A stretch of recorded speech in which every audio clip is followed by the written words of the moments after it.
Are there any authentic books written by the scholars of the Ahlus-Sunnah that say this is the birthplace of the Prophet ﷺ? Well, as Allama Sahab mentioned earlier, this is the view of our ulamas and the fuqaha, that when something in the urf becomes known, that it becomes common knowledge that this is a sacred place, then this is how it will be deemed as taken. Yeah, this is how we will be accepting it and taking it and then honoring it because of that. And that is sufficient to honor that and to take that as a sacred site. Okay. Ji. MashaAllah. And perhaps then, if we go into Medina Sharif, there's certain places, for example, the Ashab Sufa, and then there's several other locations which have been preserved and which we're able to make use of.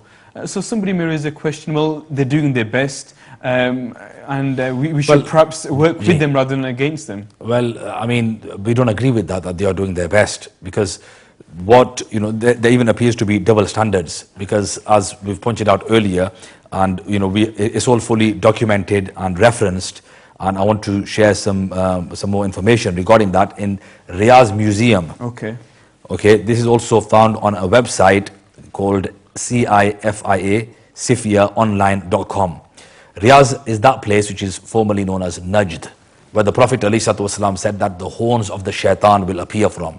So this person whom the Saudi family have are following and have made him their imam, obviously is commonly known as Muhammad ibn Abdul Wahab, and because he was from Najd, hence he's referred to, as mentioned earlier, Najdi. Okay. And also Wahhabi because of his name, Abdul Wahab. And he used to follow the ideology of Ibn Taymiyyah, who was their Shaykh-ul-Islam. Now when they talk about erasing graves, the question posed earlier, the Prophet ﷺ did not ever say that erase the graves of the Muslims. Okay? And they themselves have preserved the grave of their deviant Shaykh-ul-Islam, who is called Ibn Taymiyyah. This is also found online. They have also preserved the grave of the King Fahd. Yeah, they've preserved his grave, and they're going to stand by it. Then according to them, this is shirk.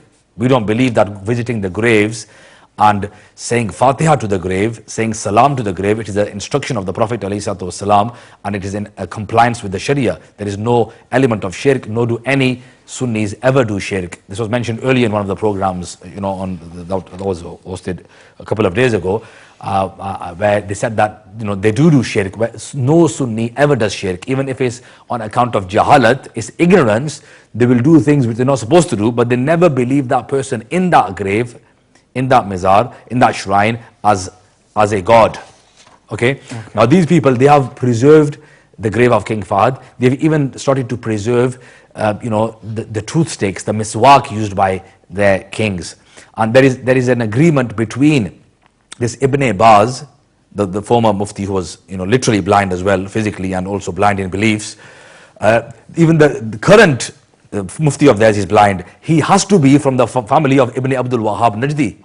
He has to be there, and they call themselves Ale Sheikh. And this was an agreement from the first Saud with Ibn Abdul Wahab Najdi, that you can run the political side of things, and we'll look after the religious side of things. Whatever little religion they have, it's not even a religion, it's a cult. And in the museum, which is in Riyadh, this is mentioned here in this website, that they're spending money in preserving idol gods which were formerly worshipped by their deviant ancestors, the Saud family. So they're spending money on preserving idols. And those idols of more importance in the birthplace of Rasulullah ﷺ, than the grave of Sayyidah Amina radiallahu anha, than those graves that are in Jannatul Baqi of the Sahaba Kiram and the Ahlul Bayt. They have been totally erased to the ground and obliterated. So there are clearly double standards here. Double standards are also employed, and this is against the Sharia. These people, the family of Saud, they are spending money in preserving the idols that were worshipped by their ancestors. Yeah? Okay. Something which the Quran and the Hadith declares as filth. And it says that those people who used to worship idols, they are despicable. And innamal mushrikuna najasun.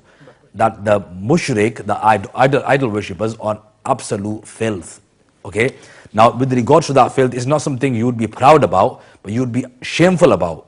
Now, they are preserving those idols that were taken, as an ilah, as a ma'bud, as a deity. against Allah subhanahu wa ta'ala. And these people are supposed to be Muslims. Sure. And those people who brought Islam, by virtue of whom we have Iman today, we have Islam today.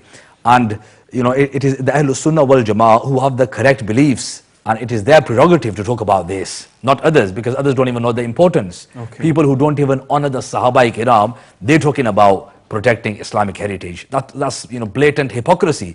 They've got no regard, no honor for the Sahaba-i-Kiram ridwanullahi alayhim ajma'in, who are extremely honorable, and their honor has been given to them by Allah subhanahu wa ta'ala and Rasulullah alayhi salatu wasalam. So those people, they need to first sort out their Iman and become proper Muslims, and then talk about Islamic heritage. Okay. Now just to finish off, so the idols worshipped by Saudi ancestors, they are preserved for their future generations as important specimens of Saudi Arabian culture and tradition.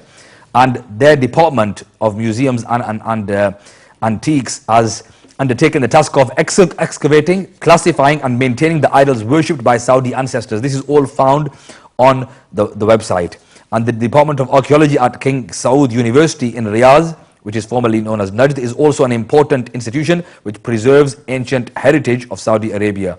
And they give much importance to this in preserving idols, but they want to desecrate, demolish those places which have a religious significance, which have been declared as Sha'airullah in the Quran by Allah subhanahu wa ta'ala, and their importance has been seen in the hadith by the Prophet ﷺ.